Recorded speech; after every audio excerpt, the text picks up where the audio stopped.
الحمدللہ وکفا وسلام علی عبادہ الذین اصطفیٰ۔ کل میں نے درس قرآن کے بعد اور درس حدیث کے بعد مختصر سا تذکرہ کیا تھا مسجد آیا صوفیہ کا، کہ اللہ تعالیٰ نے اپنے فضل سے، اپنے کرم سے رجب طیب اردوغان کو یہ توفیق عطا فرمائی کہ وہ مسجد جو صدیوں سے مسجد کی حیثیت سے آباد رہتی تھی اور جہاں اذانیں بلند ہوا کرتی تھی، جس مسجد کو سلطان محمد الفاتح نے آباد کیا تھا، اور وہ پہلے سلطان تھے جن کو اللہ تعالیٰ نے اس بات کی توفیق عطا فرمائی کہ وہ قسطنطنیہ فتح کریں، اور اس کے بعد قسطنطنیہ میں جو پوری عیسائی آرتھوڈکس عیسائیوں کی دنیا کا جو سب سے بڑا مرکز تھا، جو آیا صوفیہ کہلاتا تھا، اس کو انہوں نے حاصل کیا، اور صرف اس کو ہی نہیں بلکہ متعدد کلیساؤں کو انہوں نے رقم دے کر حاصل کیا، یعنی ان کی ملکیت عیسائیوں سے حاصل کی۔ تقریباً آدھے چرچ اور کلیسا ان کے لیے چھوڑ دیے اور عیسائی ان کا استعمال کرتے رہے، کیونکہ محمد الفاتح نے قسطنطنیہ کو جب فتح کیا تو انہوں نے پوری کوشش کی کہ جہاں تک ممکن ہو سوائے خونخواروں اور جنگجوؤں کے کسی اور سے ان کی لڑائی نہ ہو، انہوں نے سویلینز پر کوئی حملہ نہیں کیا، اور یہ مسلمانوں کا ہر دور میں طریقہ رہا۔ صلاح الدین ایوبی نے جس وقت بیت المقدس کو فتح کیا تو انہوں نے پوری کوشش کی کہ جو جنگجو ہیں، جو لڑ رہے ہیں، جنہوں نے ہمارے لوگوں کو مارا ہے، بس ان سے ہمارا مقابلہ ہو، جو عام سویلینز رہتے ہیں، شہری رہتے ہیں، ان کو کوئی نقصان نہ پہنچے۔ اسی طرح وہ لوگ جو صرف پجاری ہیں، جو اپنی عبادت میں مشغول ہیں، جو کلیسا میں عبادت میں وقت گزارتے ہیں، ان کو کوئی نقصان نہ پہنچایا جائے۔ یہ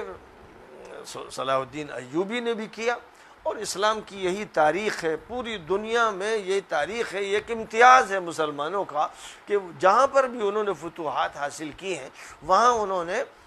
صرف جنگجوؤں سے اور فوجیوں سے مقابلہ کیا ہے۔ ان کا جو مقابلہ تھا فوج کا فوج سے رہا، یہ کبھی نہیں ہوا کہ شہروں میں گھس کر انہوں نے عوام الناس کو نشانہ بنایا ہو اور ان کی املاک کو تباہ کیا ہو اور ان کی جانیں لی ہو۔ اگر کسی نے ایسا کیا تو ظاہر ہے کہ وہ اسلام کی نمائندگی نہیں کرتا تھا، اور مسلمان اس کو اپنا حاکم ماننے کے لیے تیار نہیں ہے۔ تو سلطان محمد الفاتح کا بھی یہی معاملہ رہا۔ میں نے کل اس پر گفتگو کی تھی، اور غلطی سے میری زبان سے یہ نکلا کہ 6 صدی میں انہوں نے اس کو فتح کیا، لیکن یہ بات صحیح نہیں ہے۔ سلطان محمد الفاتح کا جو دور حکومت رہا ہے وہ 855 سے 886 ہجری تک کا رہا ہے، اور ان کو جب حکومت ملی تھی تو وہ 22 سال کے تھے، اور اللہ تعالیٰ نے پھر ان کے دل و دماغ میں یہ بات ایسی ڈال دی حضور پاک علیہ السلام کی ایک حدیث کی وجہ سے کہ قسطنطنیہ مجھے فتح کرنا ہے۔ استنبول کی جو فتح، اور خاص طور پر استنبول میں بھی اس قلعے کی فتح جو مرکز کی حیثیت رکھتا تھا، اس قلعے کی فتح کا ان کے دل میں ایک ایسا جذبہ پیدا ہوا، جس جذبے کو پھر وہ فروغ دیتے چلے گئے، اور کوئی بھی کوشش نہ اپنے اندر کے لوگوں کی نہ باہر کے لوگوں کی ان کو اس راستے سے ہٹا نہیں سکی۔ ایک عزم مصمم تھا۔ حدیث یہ تھی کہ حضور پاک علیہ السلام نے مستقبل کے بارے میں جو باتیں ارشاد فرمائی، بہت سی پیشین گوئیاں فرمائی، انہی میں سے ایک پیشین گوئی آپ نے فرمائی کہ لَتَفْتَحُنَّ الْقُسْطَنطِينِيَّةَ وَنِعْمَ الْأَمِيرُ أَمِيرُهَا وَنِعْمَ الْجَيْشُ ذَلِكَ الْجَيْشُ۔ فرمایا تھا کہ تم لوگ، اے مسلمانوں، تم لوگ قسطنطنیہ کو فتح کرو گے، اور جو اس جنگ کا قائد ہوگا وہ بڑا اچھا قائد ہوگا، اور جو لشکر ہوگا بڑا اچھا لشکر ہوگا۔ نبی اکرم صلی اللہ علیہ وسلم نے کیونکہ اس کے بارے میں پیشین گوئی کے ساتھ جو اجر اور جو ثواب اور جو حیثیت ذکر فرمائی، اس کا یہ نتیجہ تھا کہ کوشش حضرت عثمان کے دور سے اس کی فتح کی ہوتی رہی، اور تسلسل چلتا رہا. مسلمانوں نے بڑی قربانیاں دی. 800 سال تک مسلمان قربانی دیتے رہے اور اس علاقے کی طرف لشکر کشی کرتے رہے. لیکن اللہ تعالیٰ کو کچھ اور منظور تھا. 8ویں صدی کی ابتدا سے یعنی 699 کے بعد یوں سمجھیے کہ 701 سے جو دور شروع ہوا ہے یہ عثمانیوں کا دور ہے. اور عثمانیوں کا دور شاہ سلیمان سے شروع ہوا ہے جو اصل سلجوقی خاندان کے تھے اور جن کا ایک بیٹا ارطغرل کے نام سے بڑا معروف و مشہور ہوا. وہ بیٹا تھا جس کو اللہ تعالیٰ نے عثمان نامی اولاد عطا فرمائی، بیٹا عطا فرمایا. اور یہ جو عثمان ہیں ارطغرل کے بیٹے یہ سلطنت عثمانیہ کے بانی بنے. تو اس طرح سے 700 سے لے کر 800 تک یعنی 8ویں صدی، 9ویں صدی، 10ویں صدی، 11ویں صدی، 12ویں صدی، 13ویں صدی، 14ویں صدی تک سمجھیے کہ یہ حکومت قائم رہی ہے. بعد کے جو 150-200 سال ہیں اس میں حکومت زوال کی طرف مائل ہوتی چلی گئی اور یورپ کو اٹھنے کا موقع ملا. اور اس کے بعد پھر جو صورتحال سامنے آئی ہے خاص طور پر عیسوی سن کے اعتبار سے 1923 میں ایک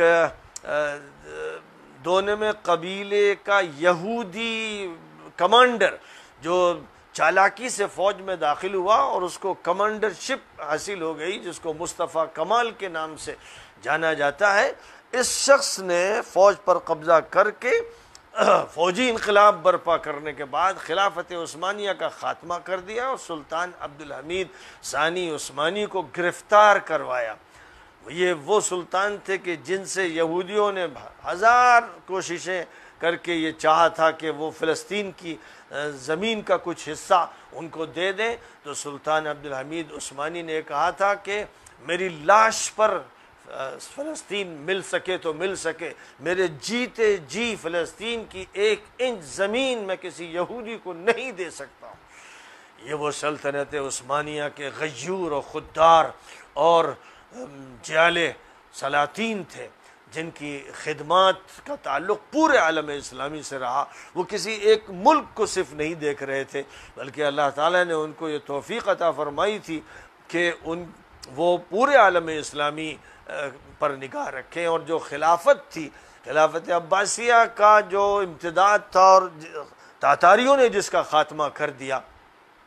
7ویں صدی ہجری میں کے درمیان میں جس حکومت کا خاتمہ ہو گیا، اب اس کے بعد وراثت جو ملی ہے وہ عثمانیوں کو ملی ہے. اور انہوں نے 100 سال کے بعد 150 سال کے بعد جب سلطان محمد الفاتح کے ہاتھ میں حکومت آئی اور 855 سے لے کر 886 تک کا یہ دور ہے 9ویں صدی ہجری کا دور ہے. تو اس 9ویں صدی ہجری کے دور میں، اور یہ دور 15ویں صدی عیسوی کا ہے، یہ وہ دور ہے جس میں ان پر بس یہ دھن سوار تھی کہ نبی پاک علیہ السلام کی حدیث کا کاش کہ میں مصداق بن جاؤں. اور انہوں نے پھر اس کے لیے جو جد و جہد جو قربانیاں دی ہیں وہ اتنی زبردست ہیں جن کے لیے پھر اللہ تعالیٰ کی طرف سے قبولیت کا حکم نازل ہو گیا. اور 15 جمادی الاولیٰ 857 ہجری میں قسطنطنیہ فتح کر لیا گیا. قسطنطنیہ کو استنبول جس کو بعد میں کہا گیا وہ اصلاً اسلامبول ہے جو پھر بعد میں استنبول بن گیا، ورنہ نام جو رکھا گیا تھا اسلام کی نسبت سے اسلامبول یعنی اسلام کا علاقہ، یہ اس کا نام قرار دیا گیا تھا. تو بہرحال انہوں نے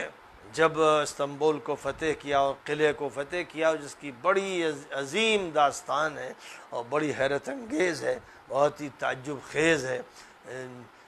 جس کے واقعات ایسا لگتا ہے جیسے خارق عادت ہوں، اعجوبہ ہوں.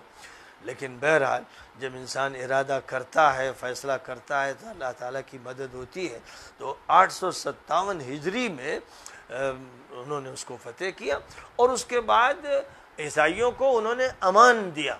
انہوں نے عام عیسائیوں اور شہریوں کو کوئی نقصان نہیں پہنچایا، ان کے کلیساؤں کو اسی طرح برقرار رہنے دیا گیا اور ان کو حق دیا گیا کہ وہ اپنی عبادت کریں، اور جو ان کے پرسنل لاز ہیں ان کو تحفظ دیا گیا۔ جہاں تک آیا صوفیہ کا اور کچھ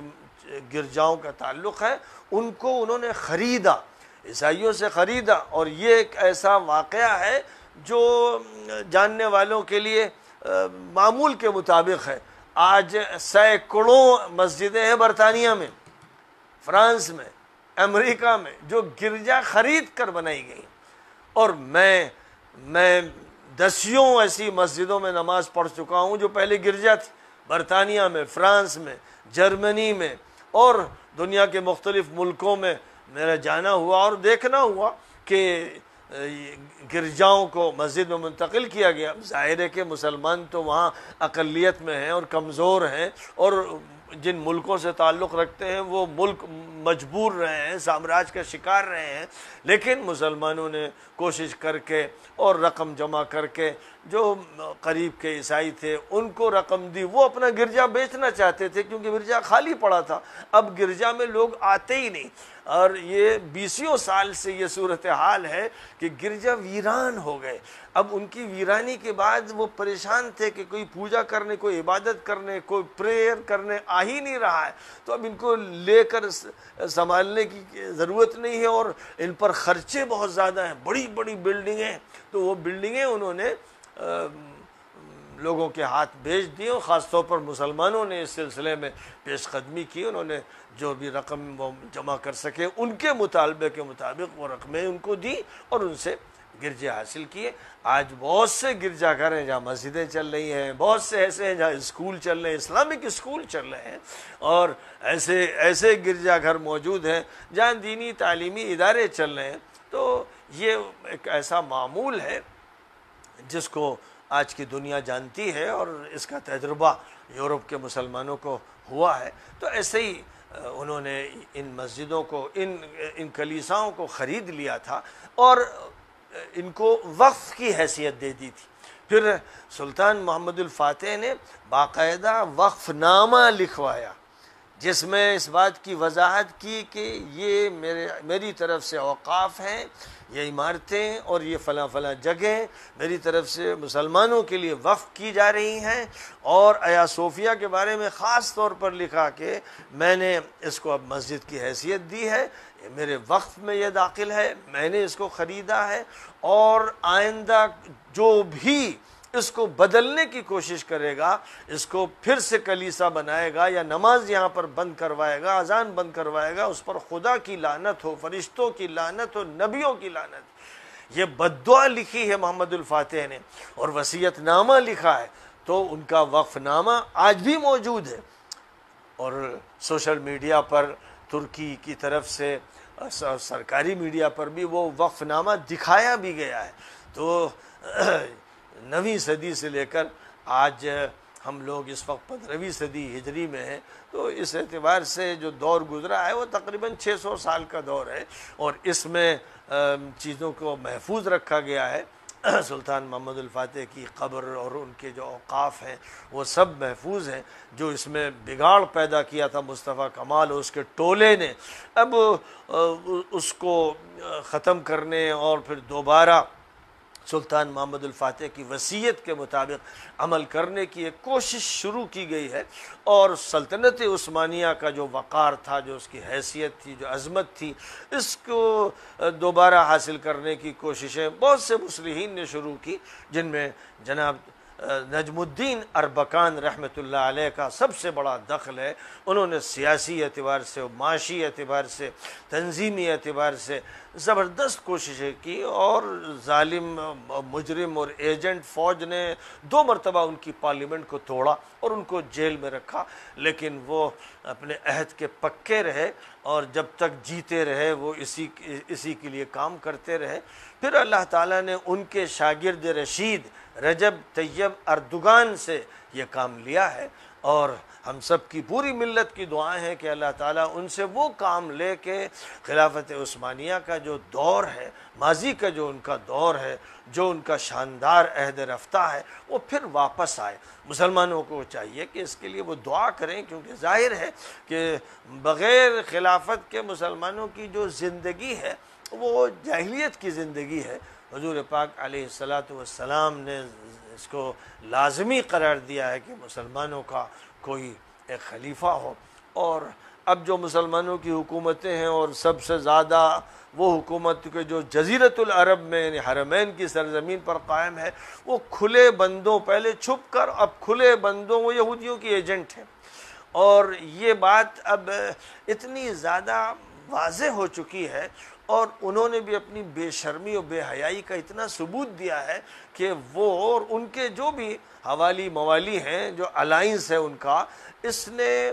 بس یہی فیصلہ کر رکھا ہے کہ کسی اسلامی تحریک کو برپا نہیں ہونے دینا ہے، کسی اسلامی جماعت کو چلنے نہیں دینا ہے، اور ترکی کو آگے بڑھنے نہیں دینا ہے، اور جو بھی ترکی کے خلاف ہو اس کی مدد کرنا ہے۔ یہ اس وقت کی ایک ایسی گندی ناپاک سیاست ہے، اور ایک ایسا عمل ہے کہ جس نے صلیبیت اور صہیونیت کی ایک ایجنسی کے ایسے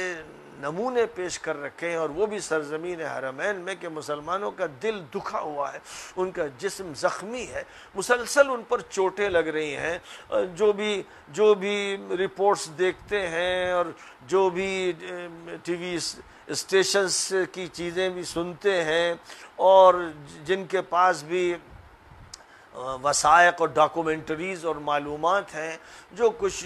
یورپ میں شائع ہوتا رہتا ہے، براڈ کاسٹ کیا جاتا ہے، اور جو دیگر ملکوں سے خبریں آتی ہیں، اور جو خود سعودی حکومت کی طرف سے بیانات آ رہے ہیں اور اقدامات ہو رہے ہیں، وہ اس بات کے کھلے ثبوت ہیں کہ انہوں نے صہیونیت کی اور صلیبیت کی ایک ایجنسی کھول رکھی ہے، اور اب اس کے علل اعلان تذکرہ کرنے میں ان کو شرم بھی نہیں آتی ہے۔ اب وہ آخری درجے میں بے حیا ہو چکے ہیں، اور جو لوگ ان کے حوالوں سے بات کر کے ان کی تعریف کرتے ہیں، وہ بے حیائی میں ان سے بھی آگے بڑھ گئے ہیں۔ وہ اس امت کے بے غیرت افراد ہیں، جن کے چہروں پر داڑھیاں بھی ملیں گی آپ کو، اور جن کی مدنی نسبت بھی ایک جھوٹی نسبت وہ ذکر بھی کریں گے، چند دن وہاں رہ لیے اور وہاں سے انہوں نے کچھ سند حاصل کر لی، تو اس نسبت کا استعمال کر کے آقا مدینہ کے دل کو تکلیف دینے والے اور مدینہ منورہ کے مقام کو نقصان پہنچانے والے یہ لوگ ہیں جو مختلف ملکوں میں پھیلے ہوئے ہیں، اور در حقیقت ایک بڑی ایجنسی کی چھوٹی ایجنسیاں ہیں۔ اس لیے ان کے بارے میں چوکنا رہنا چاہیے، اور اپنی بیداری کا اور امت کی وحدت کا ثبوت دینا چاہیے، تاکہ یہ امت پوری دنیا میں جہاں جہاں آباد ہے ایک اکائی کی طرح اور جسم واحد کی طرح اپنی مضبوطی کو اور قوت کو اور اپنے اتحاد کو پیش کرتی رہے۔ وآخر دعوانا ان الحمد للہ رب العالمین۔